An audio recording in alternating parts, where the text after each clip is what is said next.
Nako, Paano natin babayaran ng ospital na to?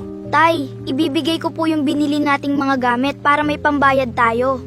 Huwag na po kayong mag-alala sa bill, Mang Berting. Wala po kayong babayaran. Ho? Paano nangyari yun, ma'am? Covered po ito ng senior citizen discount nyo at ng disability benefit nyo bilang dating seaman. Libre na po! Yehey! Narinig mo yun, Tay? Maraming salamat po sa inyo. At sa Diyos, makakapasok ka na bukas, anak. Opo, Tay. Uwi na po tayo sa bodega natin, Tay. Oo, anak. Umuwi na tayo. Dito po kayo, Tay. Magpahinga po muna kayo. Salamat sa pag-aalaga, Santi.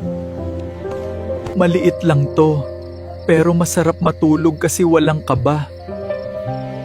Salamat po, Panginoon. Ready na po ang mga gamit ko para bukas, Tay. Excited na po ako. Matulog ka na ng maaga para may lakas ka bukas.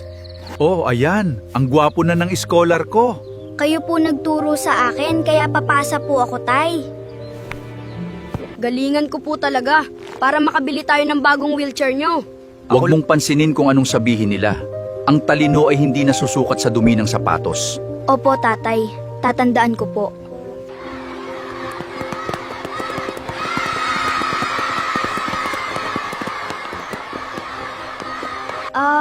Ako po si Santi.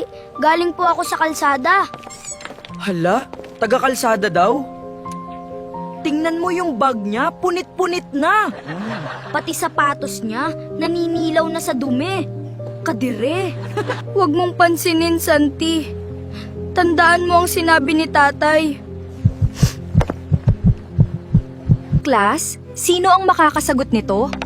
Mahirap ito, pero tingnan natin kung may nag-advance reading. Ang hirap naman yan. Hindi ko alam. Ako rin. Baka mapatawag ako. Ma'am, ako po, alam ko po ang sagot.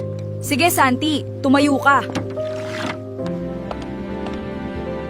Ang sagot po ay base sa formula. Itinuro po ito ng tatay ko sa akin. Hala, ang galing niya.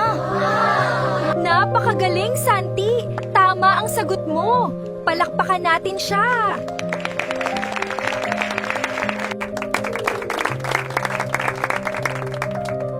Sagutin mo ang telepono, hayop ka! Nasaan ang pera ko? The number you have dialed is unreachable.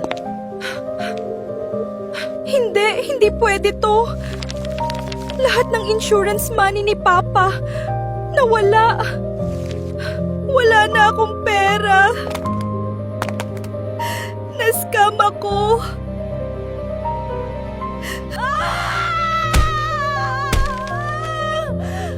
Hindi! Lahat ng yaman ko! Ang tagumpay na galing sa nakaw, mabilis ding binabawi ng hangin.